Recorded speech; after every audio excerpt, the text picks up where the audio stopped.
você, nós podemos levar Jesus.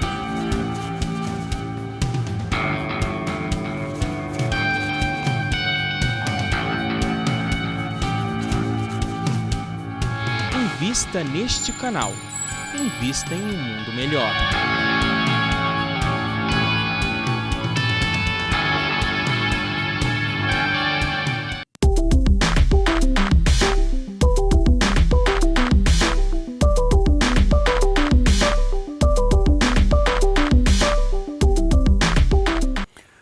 Boa tarde, telespectadores da TV Mundo Maior, aqui da Fundação Espírita André Luiz. Mais uma vez um programa novamente, um programa ao vivo que você pode participar com a gente e mandar suas perguntas, as suas considerações por WhatsApp, que é o 996433827. E o programa novamente que toda sexta-feira às 16 horas faz parte de uma rede de programas, uma grade de programas ao vivo, que é todos os dias às 16 horas. E de sexta-feira, cá estamos nós no programa novamente. Um programa que a gente se dedica a falar dos transtornos mentais à luz da doutrina espírita. Eu gosto sempre de lembrar, aviso aos navegantes, que a nossa ideia não é ficar buscando explicação e muito menos justificativa na doutrina espírita, em qualquer ciência biológica, filosófica ou seja lá qual for, para aqueles nossos comportamentos insanos, que mais cedo ou mais tarde vão nos levar a algum tipo de doença física e ou mental. O que é um comportamento insano? É aquele que a gente faz, que a gente comete, crente que é bom, né? Convencido que nos faz bem, né? E aí, conforme a gente vai repetindo, a gente já não reflete mais sobre o que faz e acaba parando para refletir quando algum tipo de problema biológico, psicológico, social ou espiritual aparece em nossa vida. Então, nossa proposta é dar instrumentos, instruções e instrutores que nos auxiliem nesta nossa autoscopia, percepção de nós mesmos, para que nós possamos estar sempre prontos e dispostos, com honestidade, com mente aberta e com boa vontade para as mudanças necessárias e possíveis dentro de nossas vidas. E como proposta, a gente tem, para inaugurar o programa, que esse programa de TV, novamente na TV, é novo, começou esse ano. E para inaugurar esse programa, eu peguei como referência bibliográfica nada mais, nada menos do que o Evangelho segundo o Espiritismo. E por quê, que eu peguei o Evangelho? Porque eu considerei ele o manual da vida e do viver. Se existe alguma referência que eu possa estar lendo de como usar da melhor maneira possível este veículo, que é a carne, assim como existe o manual do proprietário do teu carro, da tua moto, da tua máquina de lavar, sei lá o que for, existe o da sua vida física. E aí eu pegando o Evangelho percebi que dá para dividir ele em 4 partes. A fundamentação, ou seja, para que serve um carro, para que serve uma máquina de lavar. Porque eu comprei uma máquina de lavar e estou fazendo um bolo muito gostoso dentro dela, eu jogo farinha. Não, máquina de lavar não é para fazer bolo, é para lavar roupa. A vida é para servir a Deus, é a fundamentação da doutrina espírita. Depois vem os capítulos que falam sobre instrumentos, que são 4. E depois nós falamos sobre as instruções. E hoje nós vamos começar do capítulo 21 ao 28, são os instrutores. Ou seja, peraí, se eu tenho instrumento e tenho instrução, tem alguém que eu posso tirar dúvida? Por exemplo, tem um SAC, o Serviço de Atendimento ao Consumidor. Será que tem um serviço de atendimento ao cristão? Eu queria saber se eu estou fazendo a coisa... Quem é o nosso instrutor? Quem pode tirar uma dúvida aqui do meu manual da vida e do viver? Então, hoje o capítulo 21 inaugura aí a 4ª parte que eu chamo do Evangelho, que é sobre os instrutores. E o capítulo 21 já começa falando sobre algo importantíssimo em termos de professor, de instrutor. O capítulo 21 fala, haverá falsos cristos e haverá falsos profetas, ok? E aí então a gente começa a perceber, peraí, então não é todo professor que a gente tem que ouvir? Não, E aí, o que eu faço com o que eu ouço? Tem que peneirar, tem que discernir, tem que filtrar. Nem tudo que vem para o bem. E aí, se a gente for ver o nosso primeiro diapositivo, nós vamos ver aí como reconhecer, então, o verdadeiro profeta. E pelo Evangelho segundo o Espiritismo se torna uma coisa razoavelmente simples. Como reconhecer? Conhece-se a árvore pelos seus frutos. Então, a árvore má é aquela que produz maus frutos, ou seja, ela não consegue produzir bons frutos. Então, por mais que ela seja bonita, florida, né? Aí você vai colher do fruto dela, ele está amargo, está amarrando, e corre o risco até de morrer envenenado, né? Por mais que seja bonitinho, frutinho, coisa parecida. E a árvore boa, ela produz bons frutos. E muitas vezes ela nem é muito atraente, essa árvore. Ela nem faz tanto forfé, a flor dela não chama tanta atenção assim, e a frutinha é meio acanhadinha. Mas você vai lá e pega como é doce, como alimenta, como satisfaz e como deixa a gente fortalecido. Então eu coloquei nesse slide os dois opostos aqui, né? A árvore má e a árvore boa. Lembrando que essa dialética, né, do mundo visto como coisa má e coisa ruim é só para nós aqui do planeta Terra, tá? Por quê? Porque no universo não tem coisa ruim, certo? O Deus não faz nada ruim.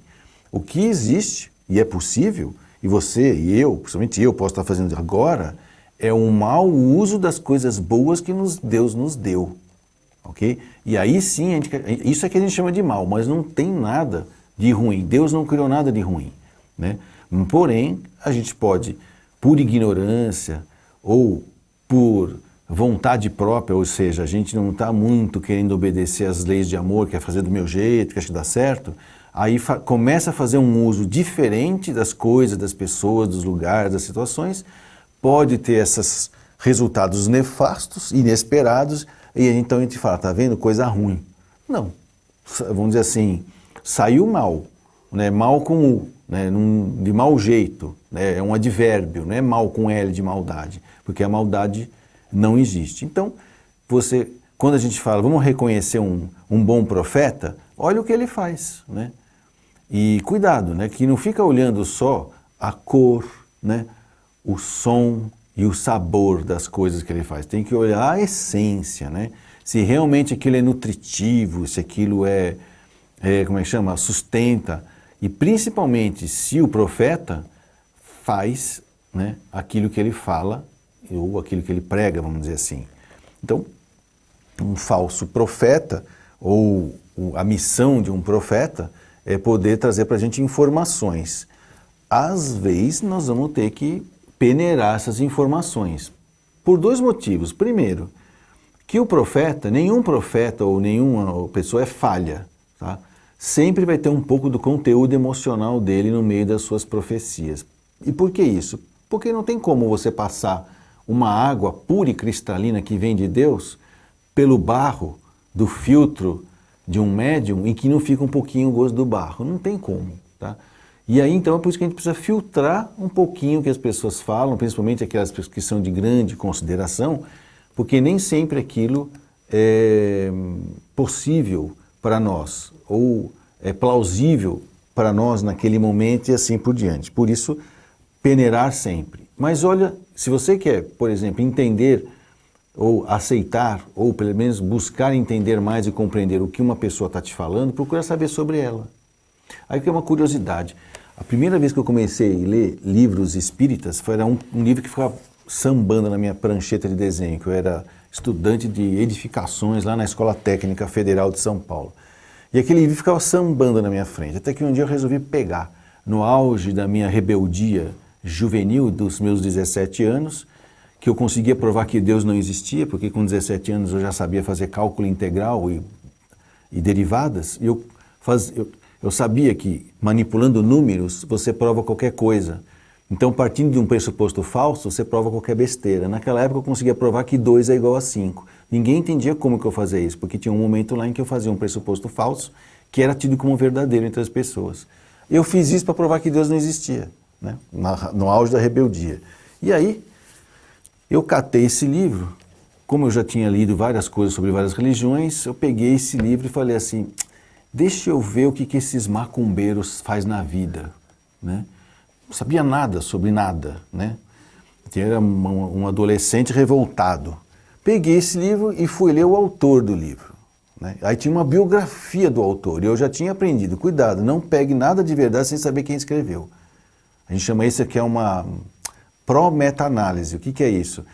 Primeiro você escolhe os autores, veja aqueles que são realmente críveis, né? Que tem um trabalho bem feito. Depois você escolhe os trabalhos dele, qual aqueles que realmente têm peso para ser lido. Isso na medicina é assim, é uma pró-meta-análise, é além da meta-análise. E aí o autor me convenceu, eu falei, putz, esse cara aqui é bom, meu. Se ele está escrevendo, eu vou ler. E comecei a ler.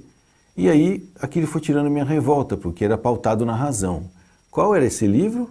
O Evangelho segundo o Espiritismo. De quem era a biografia? Do Kardec. Né? Então olha que interessante. De uma árvore boba, que era a minha, que estava começando a fazer uns frutinhos esquisitos, só porque estava revoltado, de repente, exatamente da seiva, que era a razão mais um pouco revoltada, surgiu um fruto bom. Ou seja, eu comecei a me interessar por aquele assunto e perceber que eu não era obrigado a acreditar em qualquer coisa e eu poderia sim fazer uso daquilo que o Espiritismo me propunha. Qual que era que ele me propunha? Ele me propunha o ceticismo, né? E o que é ser cético? Ser cético, né? Eu quero ver para quê? Eu comecei a perceber que em se tratando de coisas filosóficas e religiosas, eu tinha que ler e tirar as minhas próprias conclusões. Isso é ser cético. Cético não é eu quero ler para crer. Não, eu quero, de onde você leu isso? É interessante, eu quero ler. E foi vendo essa postura de Kardec que eu me convenci a ler as obras deles. E cada vez que eu lia as obras deles, eu me convencia mais de que eu tinha que estudar, porque quanto mais eu sabia, mais eu percebia que devia saber mais, né? Bom, nós estamos indo para o intervalo, falta um minutinho ainda. Um minuto. Então, o que eu quero falar nesse minuto? Como reconhecer o que vem de alguém?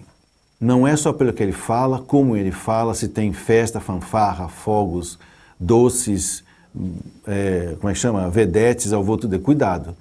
Normalmente a palavra do profeta que é ligada a Deus, ela é simples, ela é mansa e ela é, vamos dizer assim, cuidadosa em não querer ferir como dizer assim, a suscetibilidade alheia, né? Então a gente tem que prestar atenção nisso. Porém, cuidado, porque muitas vezes tem gente que fala manso, né? Só para você não ver a mão dele entrando no seu bolso. Vamos para o intervalo? Aproveita e entra no seu Zap 996433827. Manda sua pergunta, sua consideração sobre o nosso assunto aqui ou qualquer outro. Haverá falsos cristos e haverá falsos profetas. Até já.